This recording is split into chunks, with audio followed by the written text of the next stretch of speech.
You are joining Making a Difference with Melissa Clark, a new show that shares the compelling stories and voices of well-known and everyday people who change the world in big and small ways.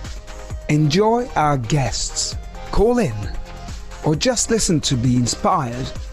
For this show was made with you in mind. Please join us every Saturday at 2 p.m. Eastern Standard Time with our special guests. And you can listen to our recast at www.melissaclarkshow.com.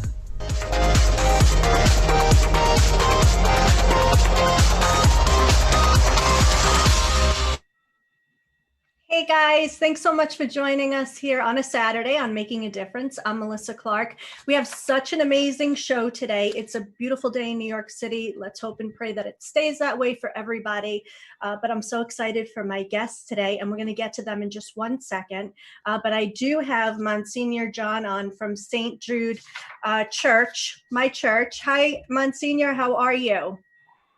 Good. How are you? I'm very good. Thank you so much for joining us today. So we're starting to open up, and the church is actually opened. Is that correct? That's correct. So can you tell us what is it? I'm sorry, go ahead. I'm sorry. We were open 4 hours a day. Mm-hmm. What is it? Sorry, go ahead. 10 o'clock till today. So we're starting to open up. Sorry, Monsignor. Our engineer will take care of that. I'm sorry. Okay.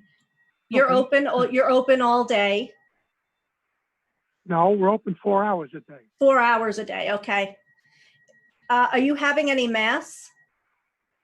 Well, we have mass every day on Facebook. However, we're not allowed to have mass with the people yet. Okay. That hopefully is coming soon. I don't know if you've heard the news today. De Blasio, well, I guess maybe it was the governor, said that New York City will open on June 8th. Yes. You know, the beginning.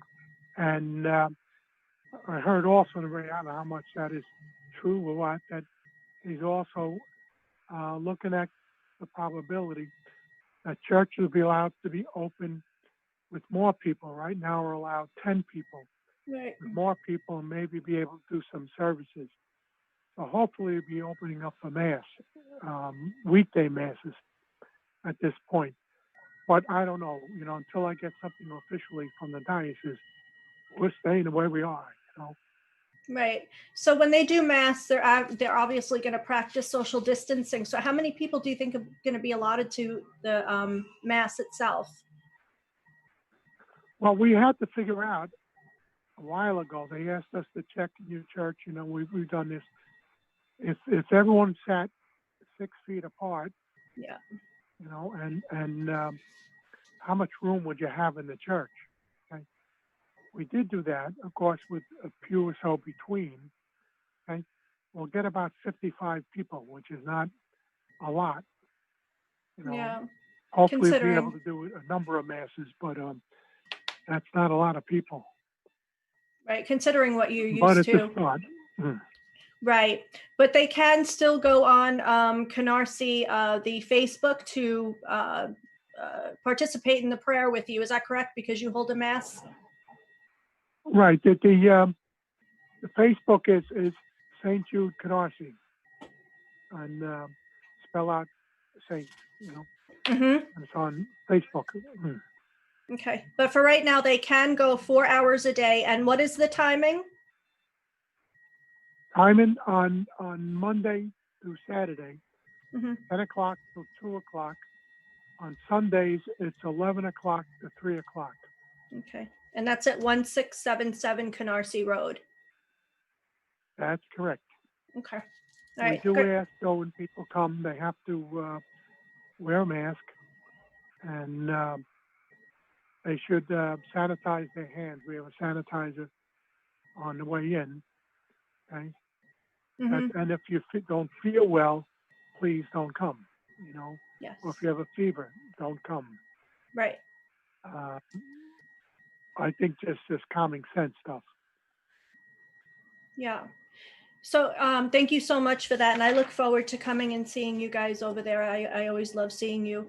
Can you tell us, I just want to get your opinion on how you feel about all these riots going on right now. Are you guys praying extra hard? Yeah, I wish people could do things in a different way.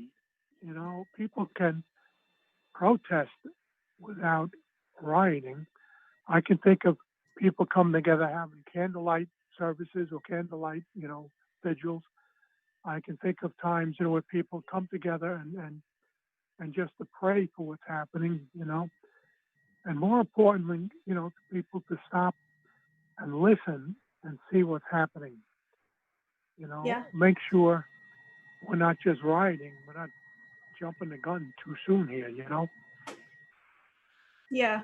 Thank you so much. Thank you. And we're going to pray for all of them. And I had asked you prior if we can just do a, excuse me, a quick prayer before we get started Sure. with our show. Thank you, sir. Sure. Thank you. Let us pray.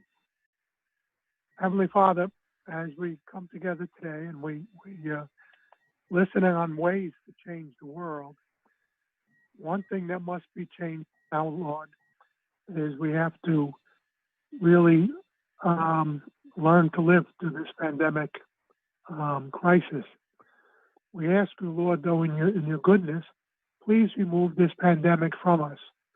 Please, in your mercy, be with us and to remove this plague. Lord, we ask you to remember those who are sick now from the pandemic. Reach out your healing hand to them. We pray for their families who are taking care of them. We pray for the nurses and the doctors who work with them in hospitals.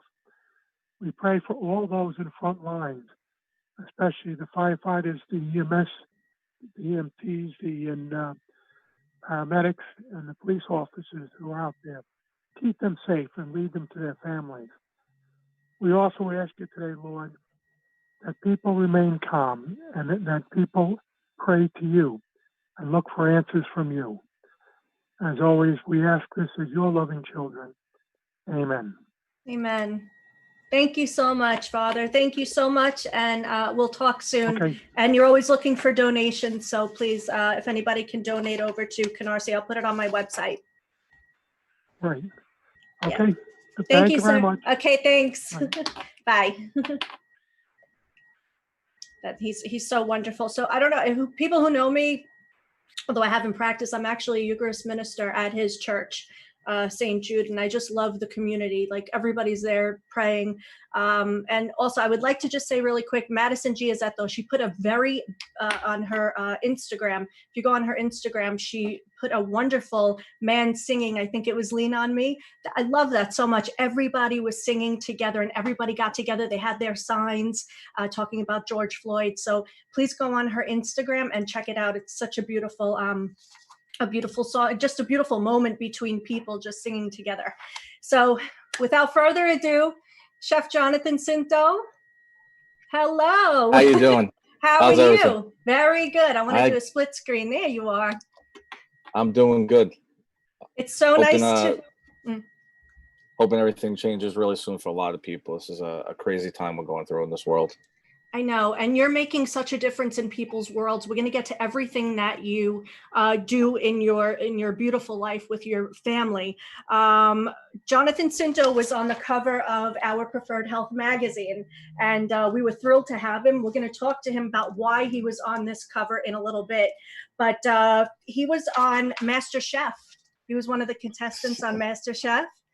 He's been a chef since he's 4 or 5 years old. Yeah, that's about right.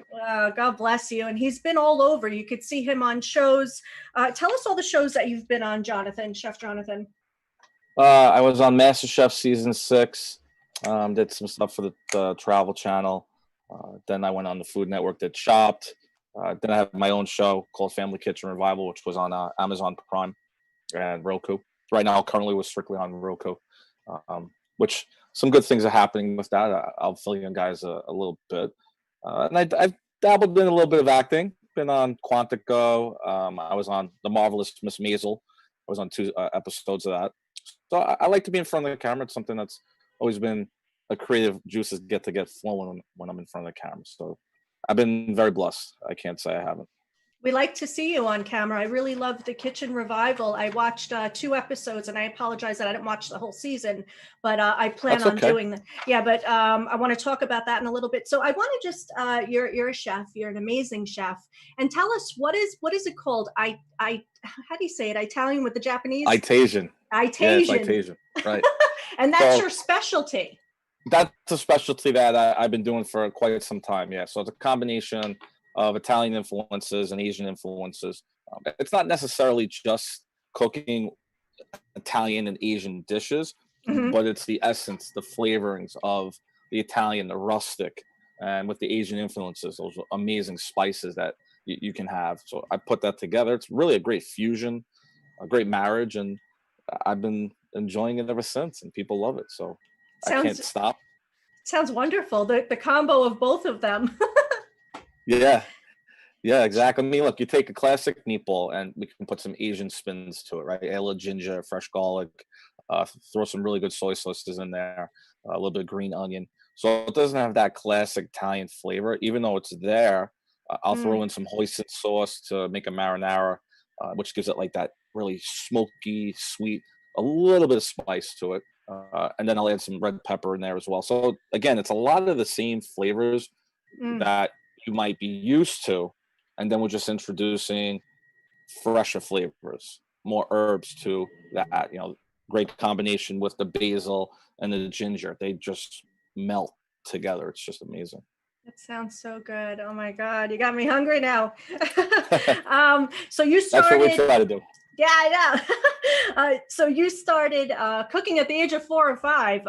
Did you know that's what you wanted to do with the rest of your life when you started doing this? When you started cooking? It was an instant love. I was watching TV, and most kids were probably watching Sesame Street and all the kids shows. I had more of a fascination for the food because I started watching Julia Child. What a great character she was yeah. on TV. The voice and everything. It was just an instant magnetism that drew me into her. And as I got older, I started watching Emeril Lagasse. I watched Jacques Therese, Jacques Pepin. I mean, these guys were just amazing French chefs. And just watching how they were on camera, I said to my parents when I got a little older, this is something I really want to do. Now, did I know it was going to be food for the rest of my life? I couldn't answer that. Obviously I was a toddler, but it was something I was really good at, and I had that same great ability to talk about food on camera, like them. Because look, working behind the line and being on TV are two completely different things. I would never compare them. Yeah. They're two completely different careers, and no disrespect to any chef because they're not the same, right? I'm not going to compare me cooking on TV compared and saying, hey, I'm a great chef because I've been on TV. That's not the case. You have to work very hard and be in the industry, and you have to stay humble and educated and teach people. So when I got older, that's exactly what I wanted to do. Yeah. But sometimes life takes you different paths. Of course. What do you think you would have been done? What do you think that, oh my God, sorry. What do you think? Okay. I can't get my thoughts together here. I'm thinking about the crazy world that we live in. I know, it's just nuts. It distracts you. What do you think you would have been doing if you weren't a chef? My passion besides cooking was being an animator. I was being trained classically. I have my degree in graphic design, so I'm really good with computers and graphics. When I was in high school, my art teacher, Mr. Mezzaglides, had a connection with Disney, and I was supposed to go into that Disney animator training out of high school. Unfortunately, I decided to go to college instead of the Disney University program that they had. Mm-hmm. When I went to college, I was trained to become a graphic artist to work on movies and sets and stuff like that. But when I was working in post-production, I decided I wanted to do something different. I didn't have that in me. That drive was starting to disappear a little bit, working behind the scenes, and I wanted to be in front of the scenes. And that's when the place I worked for called Post Perfect, they had an opening in their client services. And that was when I really got my chance to work professionally with food. And it just started all from there, really. At 25 years old, I was doing some amazing catering, and I was super blessed to be able to work with some of the top names in the industry. And tell us about MasterChef and your audition. Your wife, she filmed you at home? My wife was the one that actually saw the audition. My best friend, Chris, who really is not even my best friend. This guy is my other brother. I mean, he's an amazing guy. So he filmed it. Yeah. My wife is the one that saw it, and she said, I'm tired of listening to you talk about going on camera. And I was nervous, to leave my career. I had a very good career. I was working for a culinary school in the admissions department. But I was scared. I was scared to leave. Starting fresh at 39 years old and reestablishing a new career. It was a huge risk. I mean, I had 3 kids. Yeah. And she said, just do it. So you're going to talk about this the rest of your life. I believe in you, and go do it. So we went in the audition in New York City at the DoubleTree Hotel. Yeah. It was pouring rain that day. It was just awful. I got a VIP edition because I sent in a videotape prior to that, and they gave me a VIP edition. So I got that. It was number 4 online, and I made a chicken marsala soup. So they bring you upstairs into the ballroom. There's I think there was another 15 people in the room, give or take 20 people, and everyone has to plate their dish in 3 minutes. So this is the audition process. So you have 3 minutes to plate, and then they want you to talk about your food. Now, how many people can make chicken marsala soup? Not very many people, right? You probably have never heard of it. And I thought of that idea. It was delicious. I thought about that idea the day before, and I said, I'm going to make this. And I stayed up till 5:30 in the morning, caught a train at 6:15, got into the city by like 7, and I waited online, and it was pouring rain. And there was probably about 15,000 people auditioned for that season just in New York City alone. Yeah, it was great. I think they chose 3 people total, if I'm not mistaken, from New York City to be on the show. So after that audition process where you have to show your food and explain it to them, they pick a few people to move on to the next round. It's kind of like an American Idol type where you have to go through each round like that. And we didn't know they brought you into the room with the executive producers that were in another room. So now you're auditioning, they lined you up, and now they're asking you rapid fire questions and testing you and seeing how you would be comfortable being on the spot. I think there was me and this guy, Andrew, who was I think he's a political consultant, if I'm not mistaken, from Georgia, and he was a gay man. So it was a great combination, right? Yeah. To have him on MasterChef, because it's not a usual thing that they're used to, especially with politics, right? So me, him, and one other girl, she was in another audition. I think she auditioned on Sunday. Mm-hmm. Shelly, she made the show too, and we were the ones that were. Yeah, they flew us down to Hollywood to audition again. And it was a big process. It was like a 4-month audition process to get on the show. I believe my season, it was like 45,000 people, 50,000 people that auditioned, and they chose 30 to be on the show. So it was an amazing experience. I mean, I had a chance to cook for Gordon Ramsay. He ate my amazing chicken marsala that I made him. Actually, veal marsala. Sorry about that.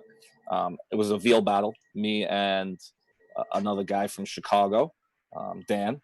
And unfortunately, I didn't go through, even though I thought I did have the better dish. But it's what it is. It's TV. How did you feel? How did you feel when you didn't go through? Look, everyone can say that they would not get mad. I was not happy, right? I'm competitive. I definitely was there to win, but there was other opportunities from the show. And if you were smart to use that to your advantage, because look, you know what? They're not going to do it for you. They're not going to say, here you go, even if you win the show, right?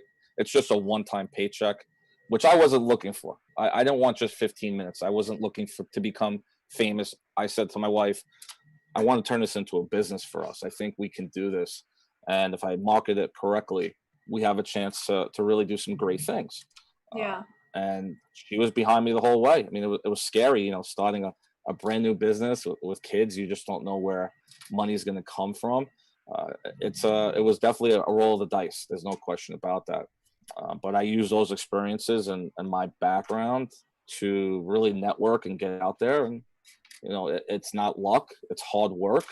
People are trying to get on TV and emulate what I did.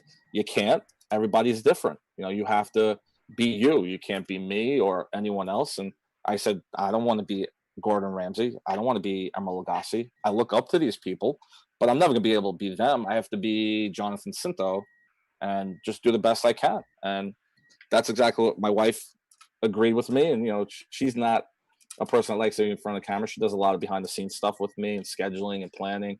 You know, she's real savvy and smart girl. So I was very blessed to have someone like that. I mean, you need that support to be able to do TV and, you know, be away from your family and, you know, be gone 6-7 weeks and not be able to talk to them. I mean, that's what they do on MasterChef. If you win the show, you can't talk to anybody. It's tight-lipped. It's wrapped up, and they stop you from talking to the outside public. You know, you're sequestered for a long period of time. So it's another thing too. Mentally, you have to be ready to do these type of shows. It's not just talent. It's how you can react to things that are going to happen.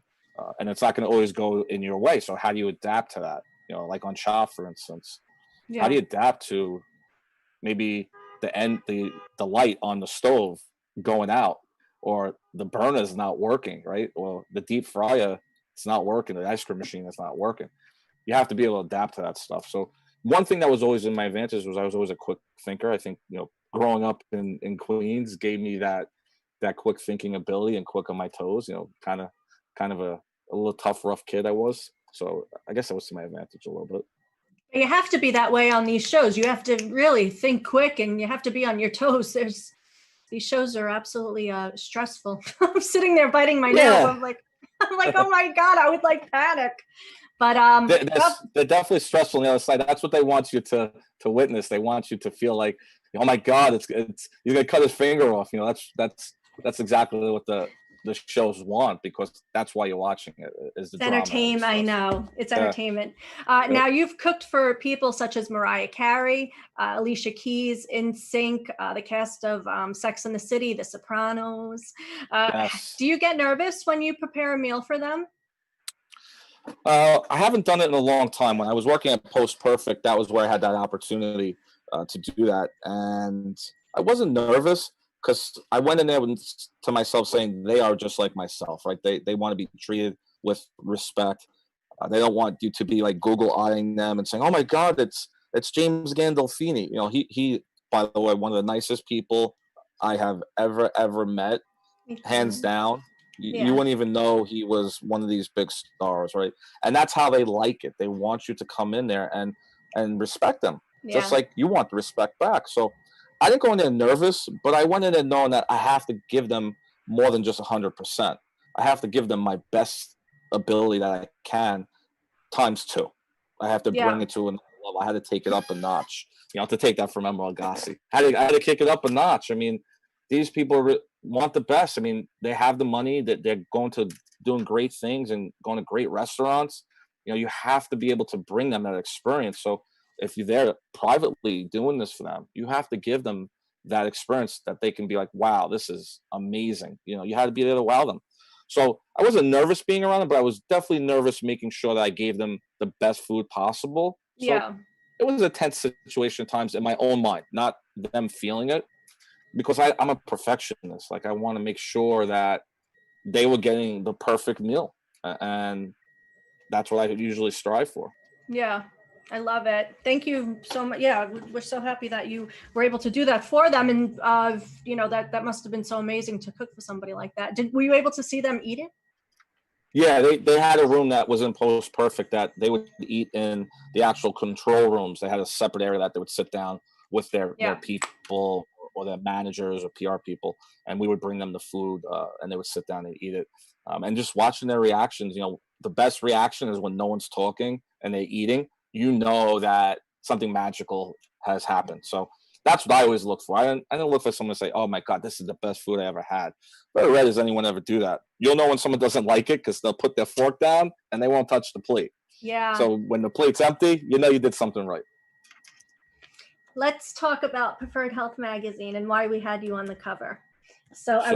I was so happy to interview you and what you went through. So please tell us, you have Shulman syndrome. Yes. Okay. I was diagnosed with it's called eosinophilic fasciitis, which is the medical term. Mm-hmm. But just like they have Lou Gehrig's disease and stuff like that, they always name a disease either after the person that had it or Mhm. someone that discovered it, and it's called Shulman syndrome. It affects it's almost an autoimmune disease. It affects the muscles. A lot of people, 300 or 400 cases throughout the world, so it's one of the rarest diseases out there. And what it does is, for some people, it's completely paralyzed them from the neck down, where they're eating from breathing and eating tubes, which is just incredible. Yeah. When I found out I had it, it's funny, I was doing food. I was catering my dad's 50th surprise party. We did it here in my parents' house. Yeah. And I turned to my mom after I was cleaning up and I said, my hands, I can't feel them. Something's just not right. And she said, you're probably tired. You've been working a lot and doing dad's party. Maybe that's just what it is. So I was like, Right. yeah, maybe you're right. And I was icing them. Woke up the next morning and I was completely paralyzed from the neck down. Didn't know what was going on. I couldn't feel my fingertips. Couldn't feel my toes. It was very scary. So they took me to a doctor. Couldn't find out. Was tested by numerous blood tests. Everybody was saying it was like a cancer that was a terminal type of cancer. That's what they first thought it was, because I was losing my hair out of my arms and everything, the follicles on the skin. It was closing up, so I wasn't getting oxygen to the blood vessels, and that's why all the hair was coming out. Right. And what it was doing was hardening the fascia on the skin, so it wasn't pliable, the skin. It was super tight. So the way for them to find out what was going on is they took a biopsy. They took about 3 inches out of my arm, which was skin, tissue, muscle, and bone. They took all that out of there to make sure. And they tested it, and it took months. No one could find anything. My uncle Bob, who's a well-known doctor here on Long Island, started doing research right away. And Right. he's the one that discovered cases in Israel that this was happening. It happened to a hockey player from the Islanders who was a goalie, who wound up becoming almost paralyzed completely. So it was quite scary. And they said it happens to people who are very physical, active, or maybe have been a allergic reaction to some type of chemical, either in food, because there's a lot of chemicals in food, Yeah. and you want to ingest it. And that's what they were thinking at the time. So now you're going back 20 years ago when technology, medicine really wasn't at the forefront for this, because they were studying other diseases, cancer and things like that were more important than this rare disease. So that wasn't really, there was nothing really out there. They gave me prednisone, which caused me to have massive migraines every single day, mood swings. It's a steroid, so it's almost like I'm taking steroids, and I was getting rage from taking that stuff. It was changing my personality.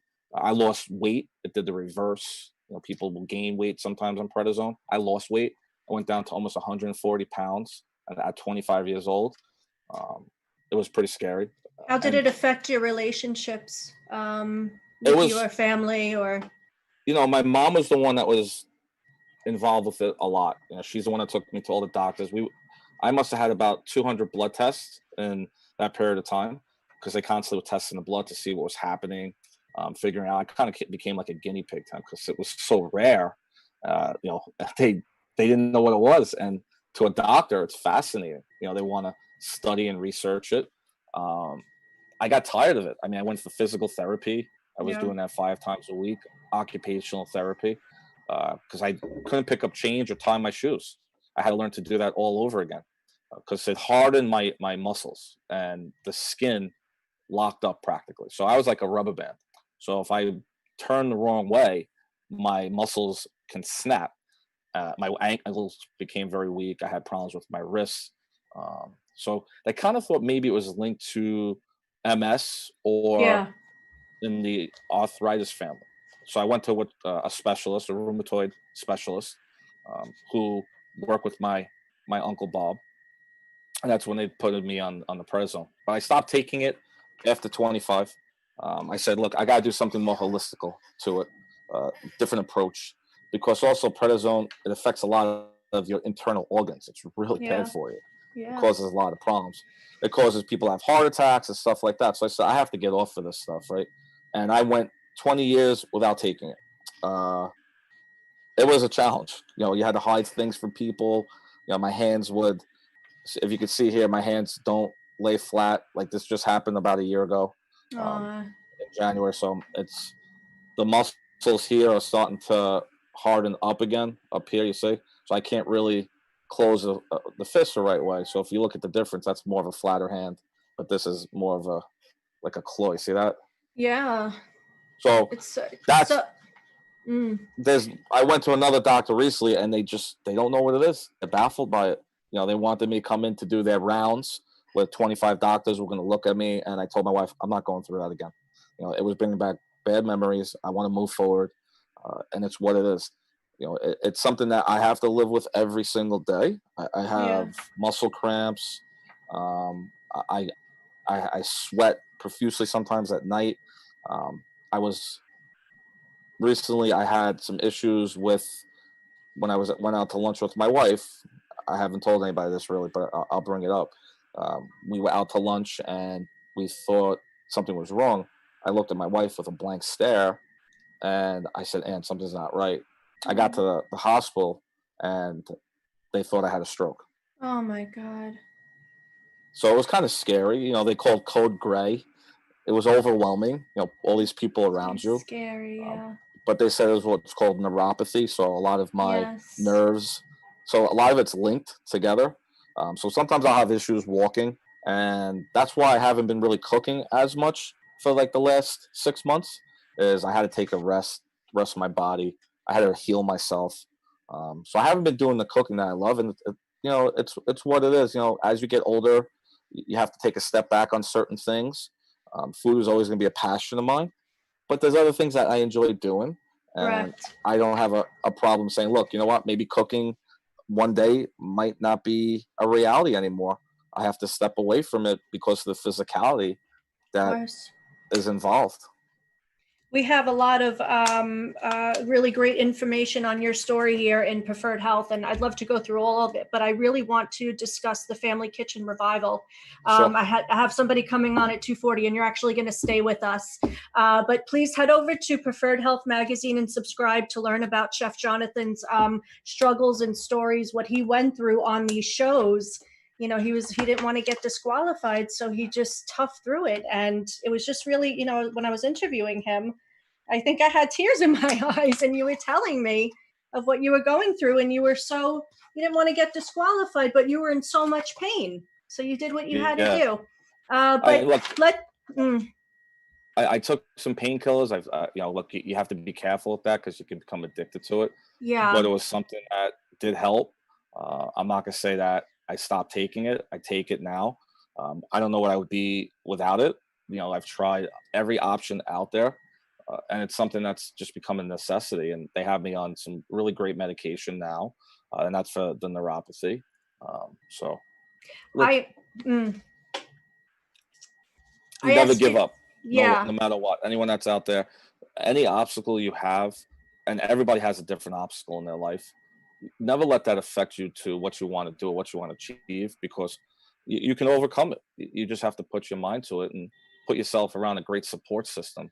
I wouldn't be where I am today without my wife. She, without a doubt, she is the most instrumental person besides my mom, who passed away several years ago. Yeah. Who never had really a chance to see any of my success at all. She sees it through your children's eyes. Yeah, absolutely. You know what? My wife is a big believer in paranormal, and she got me hooked into it. Yeah. And I have some friends in the industry that work in it. Yeah. Chef Jonathan, let's talk about Family Kitchen Revival. And I had asked you, do you have a knife where you can just show us Yes, absolutely. Thank you. Yep. I'm just going to take my earphones off. Sure. So Chef Jonathan is going to show us anybody who has rheumatoid arthritis or is struggling with any muscle issues. He's going to show us how to use a knife so you comfortably, where you can, cut your food and you can make food for yourself. And here he is. Wow.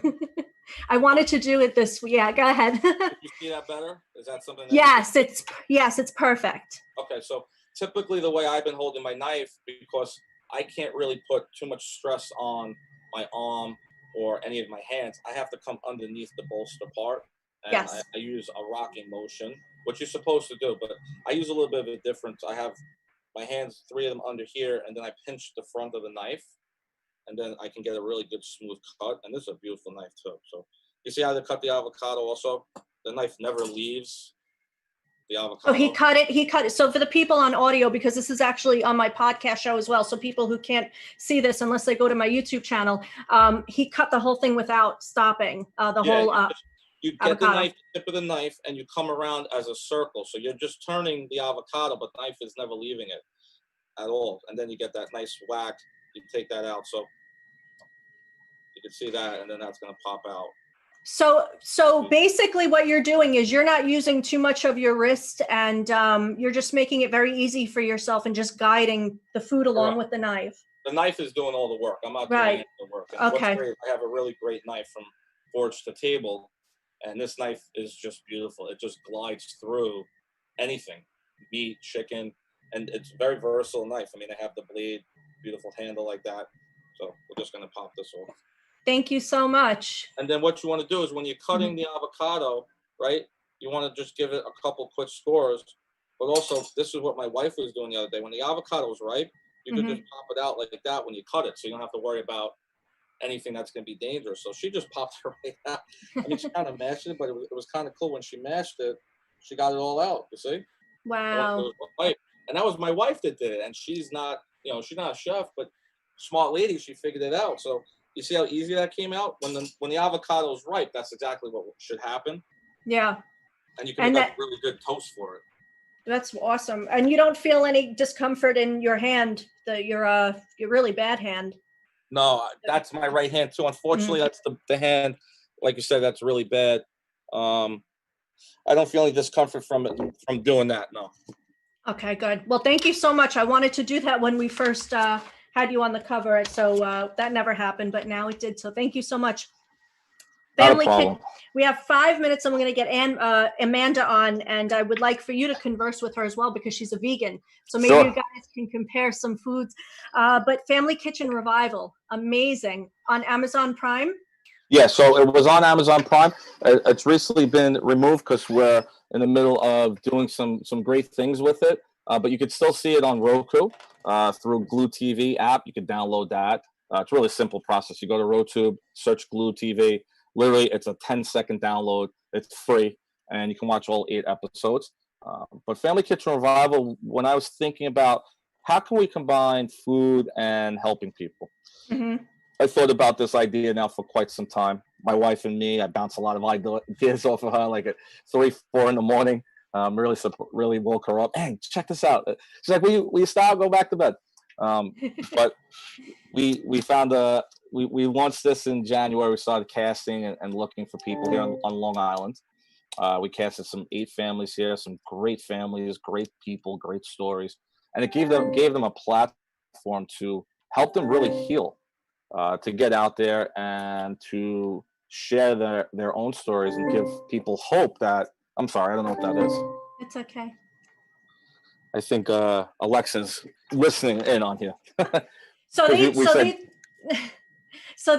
Don't worry about it. So these families, I think I saw one where they lost their mama from cancer. Yes, the mother had a really bad brain cancer. A great family. That was the brother-in-law, Andy Oppenheimer, was the one that wanted to do something special for his brother-in-law. And the children wanted to pay back their dad for taking care of them. And it was an emotional episode. Look, you go into these families. I didn't know anything about them, really. I'm going in there pretty much dry on their story. I've been told that, they're 2 kids, they lost their mom. That's really it. We kept it very organic. The only thing I really knew was maybe if there was some family recipes so I can create a menu and go in there. So it wasn't emotional stuff, but, it gave these families a chance to show other people that there's hope. People do care. Community is still there. In the world we're going through this right now, this is a show that really now hits on all levels. I mean, we have the pandemic going. Yeah. We have riots going on right now. And we're going through a lot of crazy things. And the world is kind of feeling like they've lost it, right? But watching a show like this, because we have so many cultural influences in this show, it shows that there's still people that do care. And that's when doing this show like that, it was emotional. There's no question. I broke down myself during filming, crying. Yeah. I'd never done that before. My wife said, I never saw you cry. I said, well, now you did. That was one of my that was- questions to you. I think you had to stop, right? Did you stop in the middle of your? Yeah, we had to stop. Yeah, they had me on camera. I know I'm going to post that footage so everyone can see it. It was one of the interviews. And when they were talking, the kids were talking about their mother.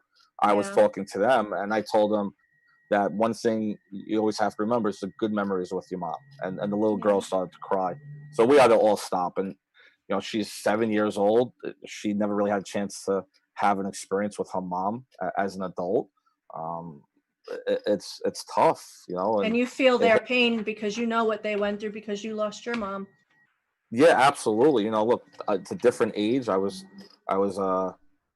My mom died in 2010. So that's 10 years ago. I was 35. So yeah, I was still young, and I had my kids, and my daughter was really attached to my mom. So I understood what they were going through. It was definitely emotional for them. And we had to take a break. Look, they're kids. We had to take a break. I told them enough. We don't question you anymore. You know, this is not what the show is about. This is not to make you look bad on camera. You know, we had to explain that to them. Yeah. So we were able to combine the food and their stories, and they had a chance to thank the people that helped them. It's with the dinner that they cooked with myself, and it was great. They sat down with the dad, and it was an emotional time if you watch that episode. But we covered a lot of different things. You know, people had breast cancer. We went through a lady who owns a horse farm out east, which was an amazing thing, which was pretty cool to be filming on that.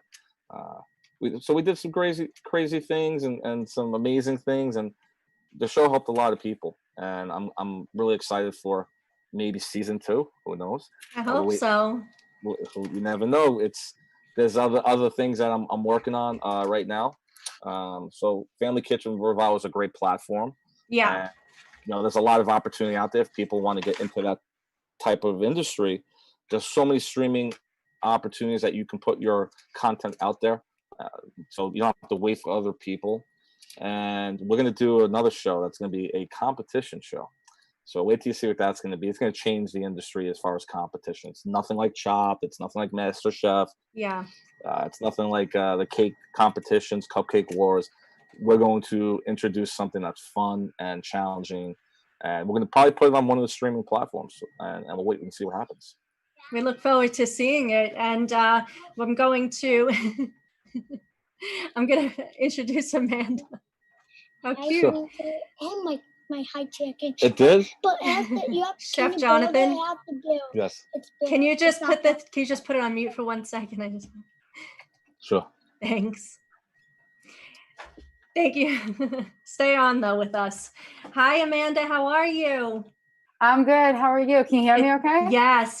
This is Nice to Amanda. meet you. Nice to meet you too. Thank you so much for joining us. Thank you for having me. This is beautiful Amanda Mancini. She is a certified trainer. Yes. She is a vegan for 4 years now. Mm-hmm. How does it feel being a vegan after knowing what meat and chicken taste like? You know, it was actually easier than I thought. I really always had in the back of my mind an issue eating those kinds of foods. I remember I had to have the chicken a certain way so I could, ingest it without getting disgusted. Yeah. And so now it seems like I never ate it before. It's almost like that food is not my food anymore. I don't miss it at all. Wow. And yeah, of course. Well, yeah. And how long have you been into fitness and health for? Most of my life. I grew up in a very fitness-minded household. So my earliest memories of my dad are sitting on his back doing push-ups, and we were always doing something active. So my entire life. And then when I was about 19, I started personal training as a side job, never thinking it was going to become my profession. And when I had my children, I had left my career as a teacher to stay home to raise my children.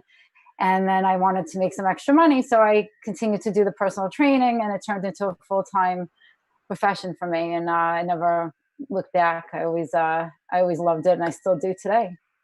Are you doing most of your work online right now until we can get back in order? Well, yes, I've expanded my business in the last few years, actually. So it's not due to the quarantine. I've been building online for quite a while. I've expanded my business to help with people with plant-based nutrition and essential oils. So I'm kind of branching out from the training. I still do the training. I do in-person groups and things like that, and private clients. And I also have fitness programs that I offer on my website. But I've already been online, so nothing's actually changed for me.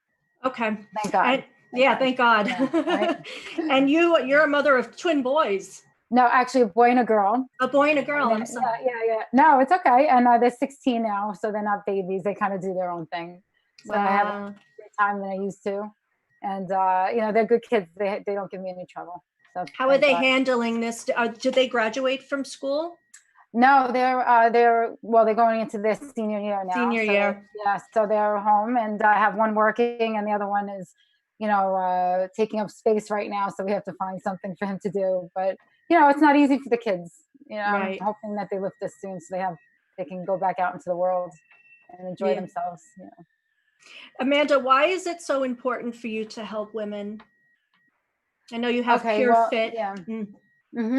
I've been training women mostly in my career. I have trained men, but I do specialize in training women. And, a lot of them become your friends after a while because you've spent a lot of time together, you talk, and you naturally want to help your friends. So whatever their struggles were, they tend to be the same. Obviously it's weight loss and issues with their health and maybe some emotional issues that they may be going through. And I've always naturally wanted to help my friends. So whatever I was learning on my journey, I always wanted to share it with my people that I cared about, whether they were my friends or clients. And, I'm always inspired by people that are seeing results and feeling good. And if I had something to do with that, it makes my day, that I know I could help them. And you've said that you're into essential oils. I'm wondering, I have Jonathan on. Jonathan, Chef Jonathan, this is Amanda. How you doing, Amanda? How are you? Nice to meet you. Thanks, you too. So, Chef Jonathan has Shulman's syndrome, which is a rail muscle. So are there any essential oils, do you think, that he can use to help him? Well, there are actually some oils that are great for pain management, great for neuropathy. I heard you mention that. And I could definitely share some oils that would be helpful to that. But I have an autoimmune condition as well with my thyroid. It's called Hashimoto's. And that was actually what prompted me to switch to a plant-based diet. And it's really, most of the time, your best chance at helping yourself get past any health issues is through your diet and food. And unfortunately, the Western diet is not conducive to health. And it's so foreign to us to not have these foods on our plate that we had our whole lives. So when I switched over, I was able to manage my autoimmune condition without medication. And I do use the oils. That's how I found the oils. So it was all at the same time that I found the oils to help me with my Hashimoto's problem. And then I switched my diet, and then I never needed, thank God, to have to pursue medications and things like that, because I was able to help myself. So when I hear people say they're having a health issue, it always goes back to me, to the food. And then, obviously the oils are great, but I feel like the food is going to be the main, factor in possibly reversing or reducing the symptoms of anything you might be dealing with. Autoimmune is a big one, actually. Some people have complete remission. Some people feel a lot better. Some, your issue may not accelerate and get worse, because once you have one autoimmune condition, you are susceptible to others, unfortunately. And we're exposed to so many things. It's not just the food, but we're exposed to a lot of toxins, and we don't even know half of them, what they do to the body, and the vaccines and all of these things. So, I do look to the food first, but the oils are amazing. So for actual immune boosting properties, that would probably be a whole other topic, but pain management and neuropathy, they're wonderful. They really are.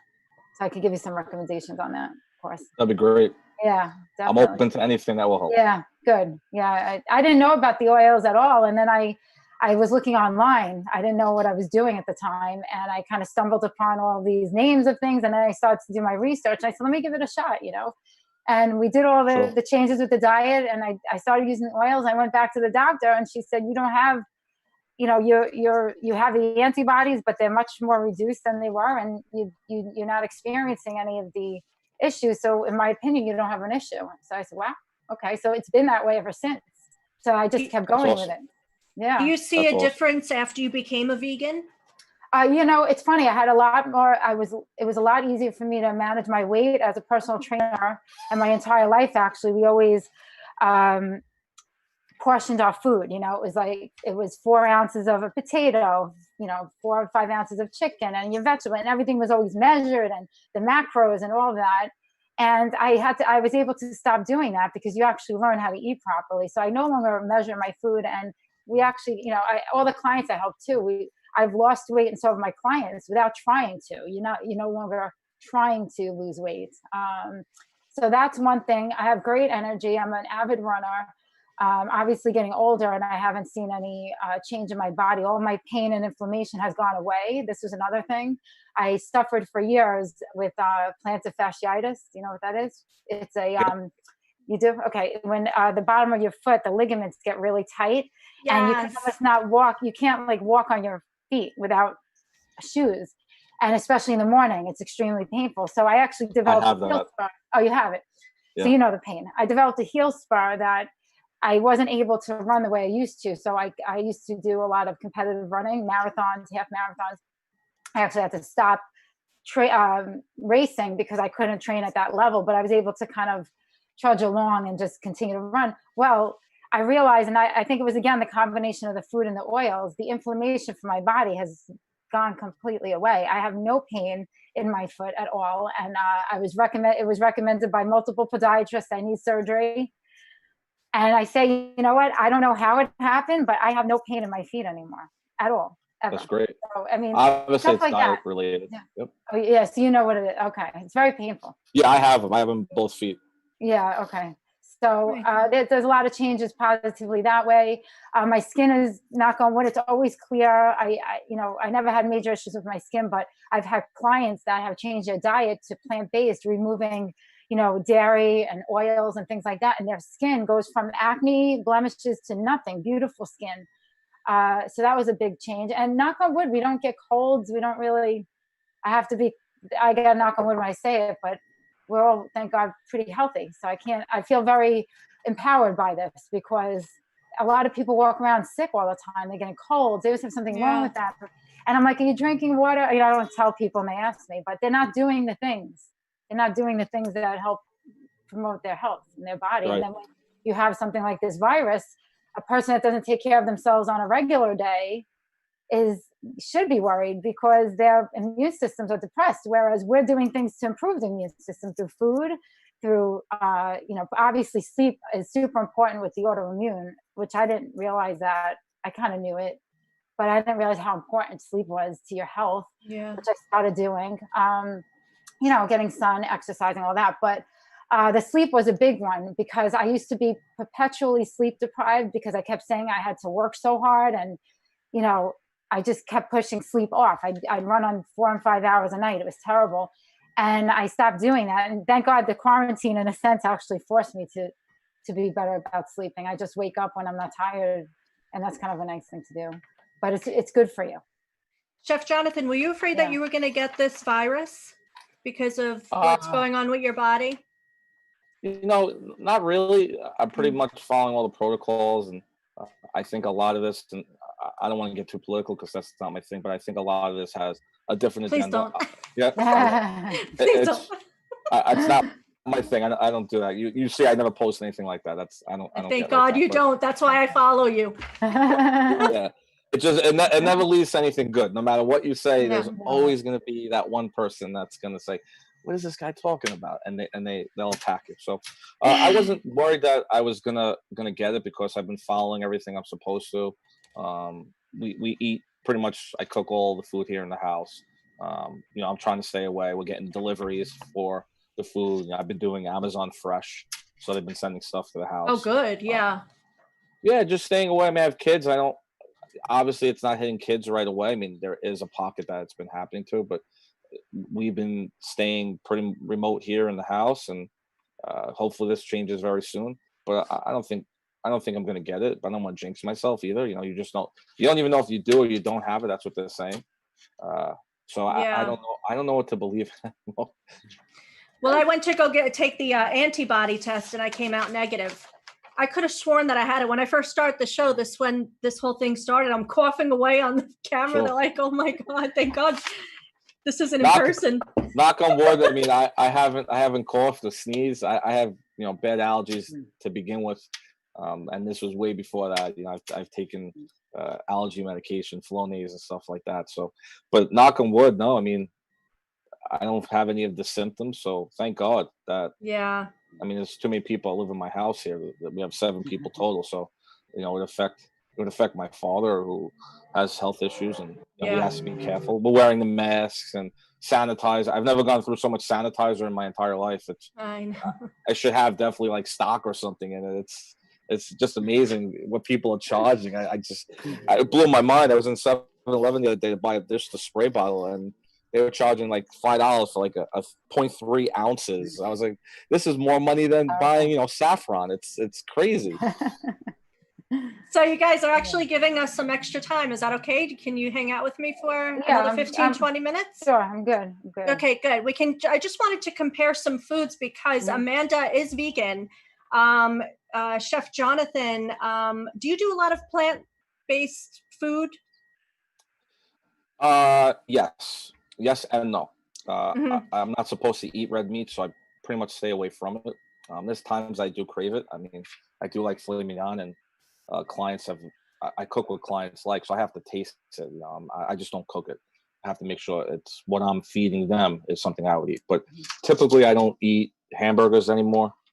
I haven't had a hamburger. I don't know how long.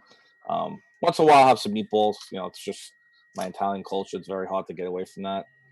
Pasta, I notice, has been a big issue of myself. It's obviously the wheat flours and the gluten and the flours itself, the white flours that they make pasta. It's so heavily processed and there's so much starch in it. That's always been an issue. I notice when I eat pasta, it causes inflammation. But it's just hard for me to stop eating it, even though I love it so much. Bread, things like that. Again, the white flours are a big negative on that. So my kids eat it. I don't eat too much bread. So I've been trying to do really well. I eat a lot of fruit. Not a big green person, except for maybe I'll have some broccoli. I'll have some asparagus. I like spinach, but lettuce, I stay away from that. But you're cooking all fresh. Is that correct? I'm sorry. You cook all fresh. Everything is fresh. Nothing is really canned. The only thing I ever take out of a can is tomatoes from Tutti Rosso, which is the plum tomatoes. I don't ever cook anything from a can. I make everything from scratch. The pastas we make from scratch, and unless we're in a rush, and I have to cook that for my kids because they like the ziti, and they even sometimes eat it raw out of the box. I don't know how they do it. They're amazing little kids. So we're making everything from scratch. I just made grilled chicken yesterday on the grill. We bake a lot of stuff. I'm not allowed to eat fried food because of where my cholesterol level was. Yeah. It was astronomical, through the roof, scary stuff. And the combination of that and the blood pressure, they wanted me to go on blood pressure medication. I refused to do it. I said I'll lower it myself, which I have. I've got it to where it should be, which is I'm really excited I was able to do that. So we've introduced a plant-based diet to it, but we're not completely vegan. I would say there's more vegetarian influences that I've been doing. To become vegan, I don't know if that's possible, but you never know. You don't know what you're going to do in life. Amanda, what is your daily diet consists of? Well, with the whole food plant-based diet, which is the diet I follow, when people say vegan diet, it's more of telling people what you don't eat. When somebody say I'm a vegan, all you're letting them know is that you are not eating animal products, but doesn't necessarily mean it's a healthy diet. So there's a lot of people that are junk food vegans, which is not what I promote and what I follow. So what I follow is called a whole foods plant-based diet. And the premise behind that is whole foods, mostly starch, which is a lot of people don't think that carbohydrates are bad for you. It's about 70 to 80% starch, about 10% protein, and about 10% fat. So the goal and the way you can the whole foods plant-based diet is the only diet that has ever been proven to reverse and prevent heart disease in the majority of patients. So Jonathan, you mentioned you have high blood pressure and cholesterol. I will tell you from personal experience, which is how I started. When I first started going on a plant-based diet, my cholesterol was high and I couldn't understand it. I said I was eating so much chicken And as a trainer, I didn't know chicken and salad. That's all we ever ate. I mean, that was my diet. And I didn't realize at the time, and it just amazes me that I didn't, that chicken actually has more cholesterol than beef. You can Google it. I know. You probably know. And so I didn't know that. All I was eating was chicken, and I was eating a lot of eggs, egg whites and all that. I took that out of my diet. My cholesterol plummeted like 60 points in 2 months. So I can't tell you how many people I help to do this, that if you just cut down on your animal consumption, you don't have to become completely vegan, but if you cut down quite a bit and you replaced it with other things, you'd see a major change. I did myself and literally hundreds of people since I started. Typical day for me, we don't eat any oil on a whole foods plant-based diet. Oil is a processed food, clogs your arteries. It damages the endothelial cells in your body, which promote a lot of cardiovascular disease, actually.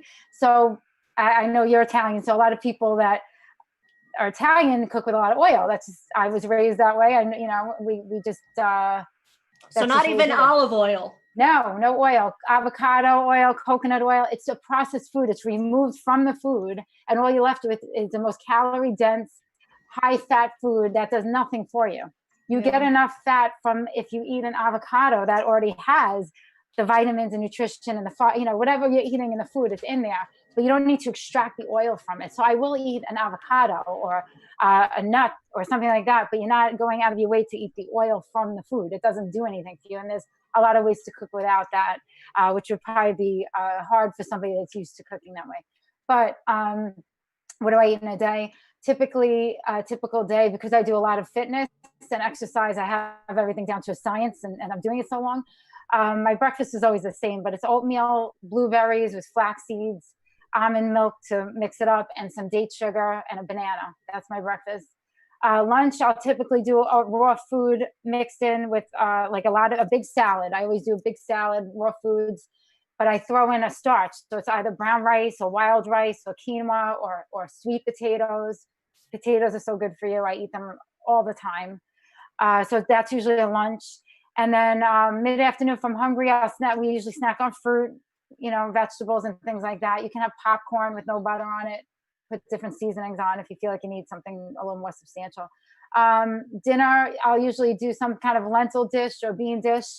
I do a lot of soups. I make my own veggie burgers, and I always put it on a bed of starch. So it's rice, some, or quinoa, whatever it is that we're doing that night. And then I always add in some greens, whether it's some broccoli or roasted Brussels sprouts and things like that. And that's typically my day. If I'm hungry, I have a bowl of cereal at night, a whole grain cereal with some almond milk.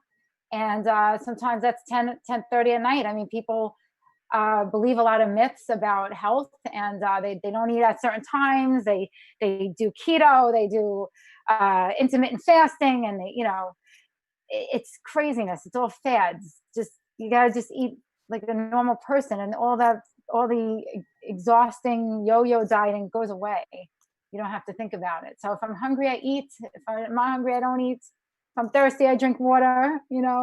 But my food is very clean.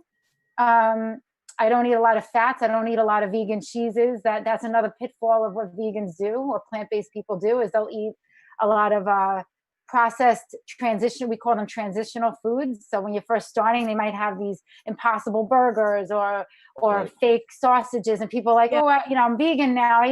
You're no better for it if you just switch from eating a piece of chicken to an impossible burger and think it's probably a slightly better, but it's not going to, to make some real changes in your health. So I really try to stay with whole foods. Like, I don't eat too many processed things if I can avoid it. But I always tell my clients, whatever is your best choice at the time. So if you're home, we're home now, and you have foods available to you that you can eat that are healthy, that's great. But if you're in the airport, or you're going to, we were in Disney World this past December. It wasn't easy, I had to do the best I could there, but I was still able to get vegan food, but it was far from what I would eat at home. But that was the best choice I had at the time. So that's what people need to do. Whatever is the best thing you can do at that time, you make the best choice you can. Thank you so much. Yeah. And where can we find you? Is it PureFit Women? Yes, purefitwomen.fit. I'm on Facebook, on Instagram at purefit_women.